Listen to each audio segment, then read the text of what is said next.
So welcome back. I haven't worked on the 430 for quite a while. I don't really like this car because it's not a 6-speed, but today I'm going to be swapping out the battery. The one in here is currently working, but unbeknownst to me, another employee put a regular battery charger on it and kind of cooked the AGM in this thing. So it's very important if you have a 430 or any car that has an AGM battery that you run a proper maintainer that is designed for an AGM. But anyway, I'll show you where it is in an F430 and then how to replace it. It's in the passenger footwell. There's a carpet panel back here.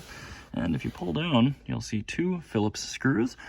Step one is pretty simply just going to be taking those out. There's one here and there's one on that side as well.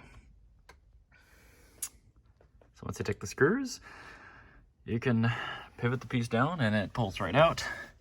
This is what you would find at a Walmart is like an H6 as the group size. I'm going to be putting in a Deca, and I'll show you the part number on that, but really it's not too bad. We'll be taking out this upper brace just to give ourselves a little bit more room. That's a 4mm Allen on this side.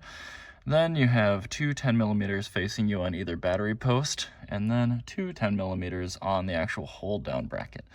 So we'll be taking all that off, and looks like somebody dropped a nut down there at some point. Very rattly. I'm also not seeing the pigtail for the battery charger, which I'm very worried about. So there's the old battery. You actually don't have to move the upper bar. Came out pretty easily, but I do have to hunt for the pigtail for this battery maintainer now. Great. So there we go. It's an Odyssey ODX AGM 34R. So apparently it's group 34R.